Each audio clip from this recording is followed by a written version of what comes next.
Hi, welcome to another edition of the Alan Rosenberg Show, courtesy of my sister. I even got a shirt. She made a shirt for me. Anyway, I'm going to continue my series called Time Capsule. The last one was 50 years ago, my favorite 10 top favorite albums of 1973, but I showed something like 70 albums to choose from out of 140 that I owned. 1983 is what we're going to cover today. Hard to believe that that was 40 years ago. I was in college. I went to SUNY Albany. So I bought less albums in 1983 than I bought in 73. The bands weren't quite as prolific as well. But I still currently own 81 albums that came out in 1983. And I'm going to show, I think there's about 47 or 48. I'll show them quickly. And then I'll end up with my top 10 of my top 10 favorite albums of 1983. So let's go back in time. If you're familiar with these albums, it'll bring you back to those times. If you're not familiar, some great music to see. So we're going to go in alphabetical order. Letter A, we got Ian Anderson and his very first solo record, which was called Walk Into Light. It was a shocker because I expected it to be like acoustic, and it wasn't. It was the most electronic kind of sounding album, kind of like that Tull Under Wraps album. And some decent stuff on here, but overwhelmingly, I was not a big fan. Fly By Night's a really great track. The second album from Asia came out. Now, as you people know, I am a fan of Asia. I think they get a bum rap. There's a big drop in quality from the second album, this one, which is called Alpha, than their classic debut album. But even so, there is still a lot of great things on this album. The Smile Has Left Your Eyes is a beautiful ballad. It's just The Heat Goes On is definitely classic. Open Your Eyes. It's a fine record. It's not a great record. It's not nearly as good as the first album, but nothing to be embarrassed about from that great quartet of Carl Palmer, Steve Howe, Jeffrey Downes, and John Wetton. Pat Benatar released her first live record called Live from Earth. I think it's just okay, but it did have Love is a Battlefield on there, an amazing track. Pat Benatar. Blue Oyster Cult released one of their latter-day albums. Was kind of critically mauled, The Revolution by Night, but as Blue Oyster Cult is, there's always good stuff on all of their albums, and certainly on this one, Shooting Shark, I think it's like a masterpiece. But not a great Blue Oyster Cult album, but not a terrible one either. David Bowie probably had his biggest success he ever had with Let's Dance, and I was not trying to be contrarian, but I was just never the biggest fan of this album. And I was always, and still am, a huge Bowie fan. No doubt it's a really fine record, and Modern Love is a great track. I never was a huge fan of China Girl. Let's Dance is great. My favorite track on the album for sure is Cat People, Putting Out Fire. With Gasoline. That's a great, great track. Eric Clapton put out Money and Cigarettes. I actually saw this tour at Jones Beach. Kind of a more laid back, was not a huge album for Eric. I actually thought it was going to be because the single was I've Got a Rock and Roll Heart, which was a very commercial track, and I thought it was a really good one. But, you know, Crosscut Sore and Everybody Ought to Make a Change. Another solid record from Eric. Probably, if it's not the biggest album of the year, it certainly was way up there. Def Leppard and their classic for sure, Pyromania. And this is the deluxe edition. I like Def Leppard. I appreciate their talent. I give my hats off to them. My White Castle hat goes off to them that to this day, they're still one of the biggest bands in the world. No doubt that this is an incredible album. I mean, it's just chock full of classics that you still hear on the radio. At least the commercial radio plays Def Leppard constantly. So, you know, what can you say? A monster record and a great record. Bob Dylan released Infidels. I will tell you that to this day, this is one of my favorite Bob Dylan albums of all time. I still play it unbelievably. I just think it's a masterpiece. Where's the tracks? Right there. Joker Man, Sweetheart Like You, Neighborhood Bully, License to Kill, A Perfect Side, Man of Peace, Union Sundown, Don't Fall Apart of Me Tonight, I think it's a masterpiece. It still sounds great. I love Infidels. We'll talk more about that for sure. Peter Gabriel. Well, he released his first live record called Peter Gabriel Plays Live. It was a double album. In this case, a double CD. He's a great Our artist, obviously, I'm a big fan, and he's a great live performer. The album, for me, just did okay. Speaking of Peter Gabriel, well, his ex-band members, Genesis, put out the Genesis album, and this was a monster hit for the band, chock full of hits. That's All, Home by the Sea, Illegal Alien, Taking It All Too Hard, Just a Job to Do, It's Gonna Get Better. I mean, this is a monster album, Mama. I'm a huge fan of Mama, and listen, Taking It All Too Hard is a great track. It's for what it is. It's a really strong record. I just prefer that earlier Genesis albums. Joan Jett, she released the album called Album, was her third record. This is a twofer CD, but a lot of great things on this album. If you look on the first one, False Friends, is that the name of it? That was a really big. Fake Friends, that was the one. The highlight on this, and is it on here, was she did a cover of the Stones' Star Star, which I thought was really cool. Fine record from Joan Jett. Billy Joel put out one of my favorite Billy Joel albums for sure. An Innocent Man. It was something totally different, that 50s kind of pastiche, but boy did he pull it off. Virtually every song on this album is a hit. And this is a great, great Billy Joel album. One of my go-to Billy Joel albums for sure. The Kinks, as you know, I'm a huge fan. They released State of Confusion.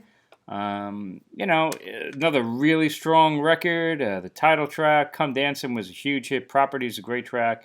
And perhaps my favorite is Don't Forget to Dance. Another fine record.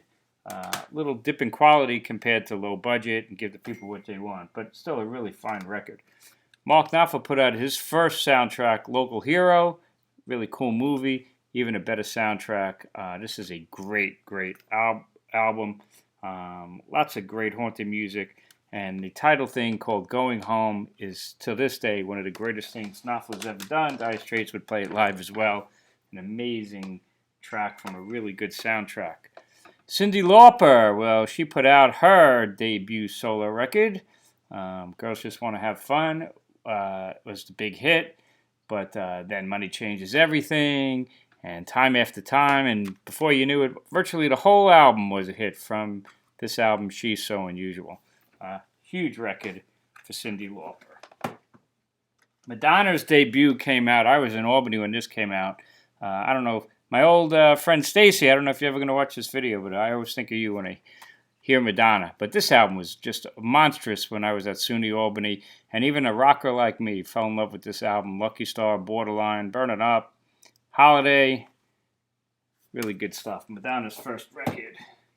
Paul McCartney, he put out Pipes of Peace. And what was the big hit? Say, Say, Say on this. And a couple other tracks, So Bad. Okay record from Mr. McCartney. John Mellencamp put out a great album. Great. And that had, of course, Pink Houses and Crumbling Down and the Authority song. Those first three songs on that album were bang, bang, bang. And the album after that was still pretty good as well. Steve Miller Band put out his first live record, and kind of what you'd expect from Steve Miller. Great, tight live performances, but not exactly overly exciting. But if you want to get a sample of Steve Miller Band and hearing it live, it's fine. What do we got? The Moody Blues and The Present. Another decent record from the band at the time. What was the big hit from the Blue World? It's okay. It's a good record. Not a great one. Stevie Nicks, following up from Belladonna with The Wild Heart, a remastered version on CD, and another big hit for her at the time. If Anyone Falls, and Wild Heart, and Stand Back. Stevie Nicks. Pink Floyd put out The Final Cut, which to me is basically a glorified Roger Waters solo record under the Pink Floyd banner. And like most of Roger Waters' latter-day solo records, in my opinion, this is not an easy listen. It's lacking melody. It's just heavy, and I could appreciate what it was about and the heaviness and with his father and the war. But at the end of the day, it's not an overly enjoyable listen in my mind. Not Now, John, I thought was the best track. The Final Cut's fine. But just like a lot of the Roger Waters solo records, they just create a mood and they just never escape it. The Police, they knew how to do it. They went out with a bang. Synchronicity, their final studio record. They were bigger than ever. They were playing stadiums, selling out Chase Stadium, put out damn near perfect record of Synchronicity. And then they were like, well, I can't get any bigger than this. So they ended on a high note. Synchronicity, a phenomenal classic album. As is the debut album from REM, Murmur. This is the deluxe edition. It took me a while to get into REM. I was not an early adopter on them, but certainly a classic album. Talk about the passion for sure. REM. Rainbow, bent out of shape. Always like that cover. Pretty interesting. And there you go. Street of Dreams, a great song from this album. Rainbow. Different lineups on virtually every album and different sounds. Lou Reed, Legendary Hearts was a follow-up to The Blue Mask, a great album, and this is a good record. Another one, Betrayed and Legendary Heart. Fine record. I was a big fan of this album, and it was not a huge hit for Paul Simon, Hearts and Bones. And this is the remastered version. It's kind of a dark... The single was Allergies, and it was not a big hit. It's kind of an awkward track. But beyond Allergies, there's a lot of really good things on here, like Think Too Much. And, of course, Renee and Georgette Magritte with their dog after the war. The late, great Johnny Ace, they did at the Central Park concert with Simon and Garfunkel. I always liked this album. It's kind of a minor album in Paul Simon's discography, but it's fine. Everybody loved this movie, I think, and everybody loved the soundtrack possibly even more. The Big Chill soundtrack is one of the great soundtracks. Only got like 10 tracks on it, but it's a perfect listen, for sure. Peter Tosh released Mama Africa.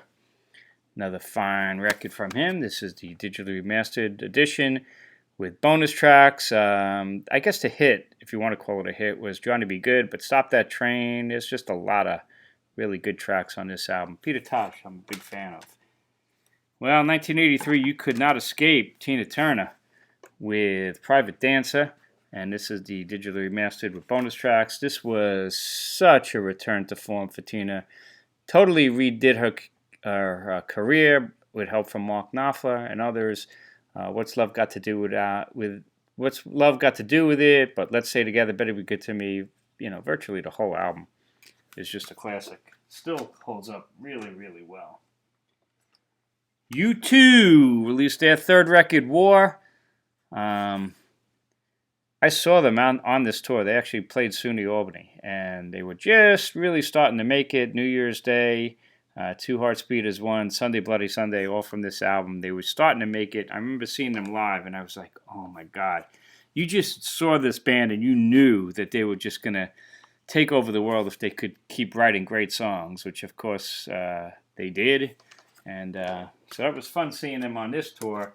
A really fine record. Later, that always happens, right?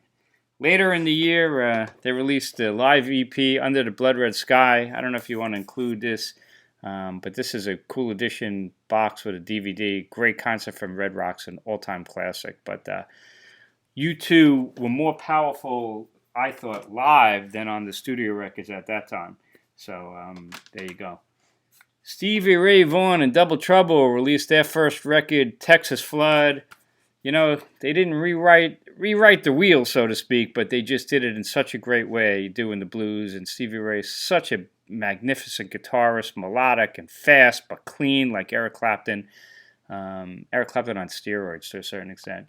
This is a really fine debut record, and I love it. Texas Flood from Stevie Ray Vaughan. We'll keep going to Waterboys, their first album. This is a remastered version of it with bonus tracks, but that's a really fine debut. A Girl Called Johnny, and just a bunch of other really fine tracks. I thought they got better and better as they went along. It was a big year for Yes. I'm a huge Yes fan, but the early Yes, I remember, you know, they had so many configurations, and even then, and then when they got back together with Trevor Rabin, and they put out 92125, and they did On a Lonely Heart. I thought the song was great as well. Picked up the album, and the album was chock full of hits. It Can Happen and Changes and Leave It. It's a fine, fine record, but it's just not one of my favorite Yes albums. That's for sure. One of the ones I dropped was a debut album by Zebra. It is still to this day one of my favorite albums of all time. I'm a Long Islander. I remember hearing Zebra on the radio, and I couldn't wait for them to play it. And when they finally put this album out, it did not disappoint. I think it's one of the great debut albums of all time. Randy Jackson's voice could get really high, and you got to be in the mood sometimes. But who doesn't love Tell Me What You Want, One More Chance? As I said before, Who's Behind the Door, Perfect Side, Take Your Fingers from My Hair, Don't Walk Away. Every song, I love this album. Zebra, their debut record.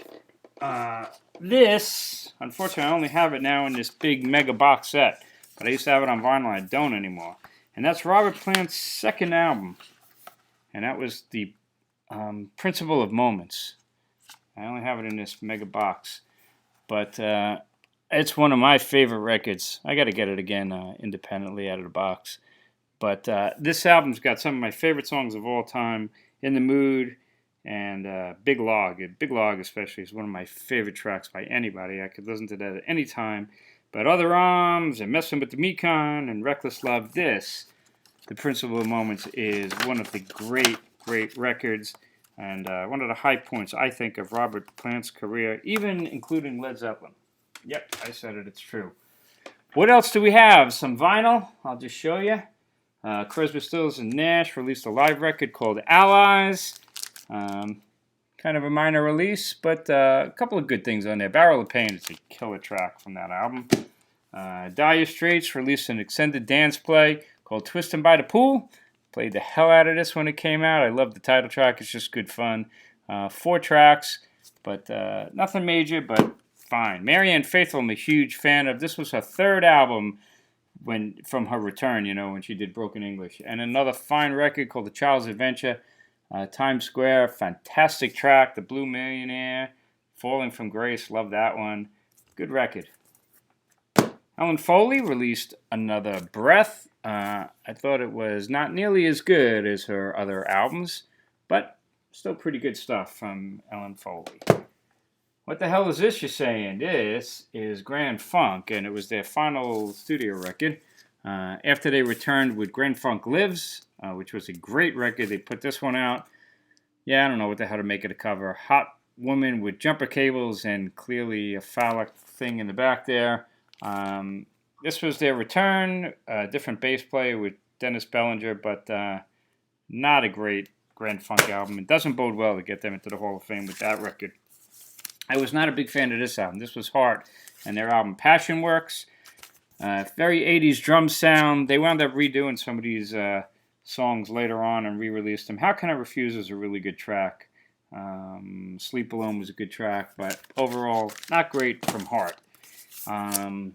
Nils Lofgren, I'm a huge fan of. This was a big step up. I thought it was a big improvement over the previous one. Night Fades Away. Wonderland. This is a really, really good Nils Lofgren album. Not easy to find on CD, but I think they're starting to release these on CD. Across the Tracks, one of my all-time favorite Nils songs. Into the Night's great. Daddy Dream. Wonderland's a good one. Everybody Wants Deadline. A fine release from Nils Lofgren. I wish I could say that about this. This is Renaissance and Timeline. You could see from the cover this was their last album at that point. They kind of lost their way. They joined the 80s with the electronic 80s sound and shorter tracks, and it just didn't really work. I saw them on this tour as well. Flight got some play, but they had to fold after that.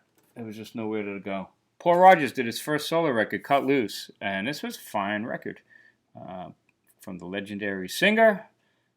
Good record, actually, Cut Loose. The Rolling Stones put out Undercover. And this is the first pressing.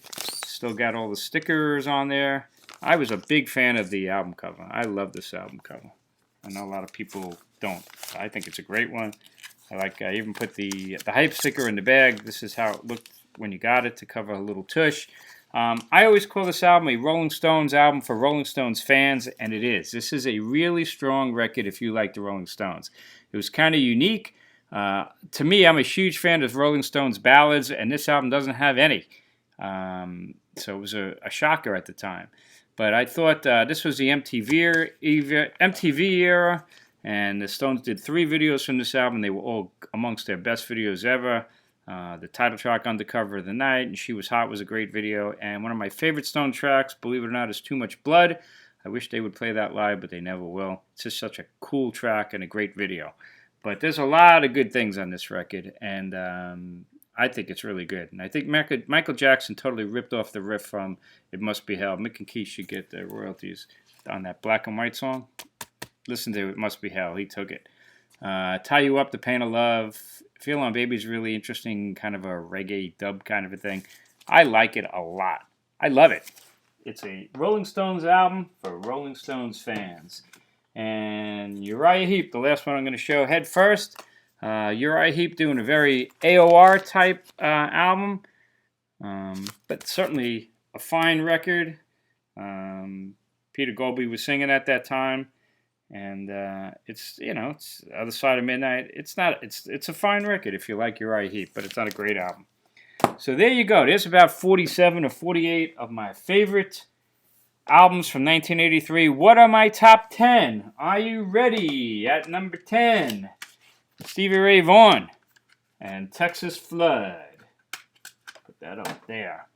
At number 9, The Police, Synchronicity. At number 8, Paul Simon, Hearts and Bones. And it knocks over everything. We'll just stick that over there. At number 7, Madonna's debut solo record. We played that to death when I was at SUNY Albany.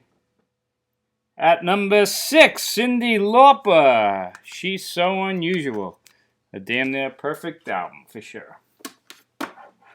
Number 5, Tina Turner, Private Dancer. Amazing record.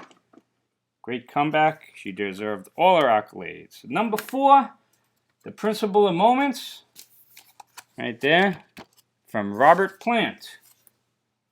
At number 3, the debut album from Zebra, one of my favorite debut albums by anybody, and I still listen to it on heavy rotation to this day. Number 2, the Rolling Stones and Undercover. Love that record. Stones album for Stones fans. Still sounds really good. What was my favorite album of 1983? By far, Bob Dylan, Infidels. I think it's a classic. Nobody really talks about it too much. I think they should. It's a fantastic, fantastic album. Joker Man, Sweetheart Like You, Neighborhood Bully, License to Kill was side 1. It's a perfect side. Man of Peace, Union Sundown, I and Don't Fall Apart on Me Tonight. Almost equally an amazing second side. My number 1 album of the year, 1983. So there you go, about 23 minutes in, but it's fun to kind of build it up and bring back your memories. I'd love to know your favorite albums from 1983. This is a series that I'm going to keep doing. I had already started it, and I'm going to expand it. I got a couple of requests from some viewers. Instead of just doing 50 years ago and 40 years ago, do 30 years ago and 20 years ago, and I could do all of that. And I'll actually go back to like some of the early ones that I did that I missed out. So I think it's a fun series. Let me know what you think. I love your comments. Let me know your favorite albums from 1983. And most importantly, stay safe, stay healthy. Thanks for watching. And please hit subscribe. If you're not subscribing, please do it to help my channel to grow. Would greatly appreciate it. Otherwise, I'm going to see you next time on The Alan Rosenberg Show.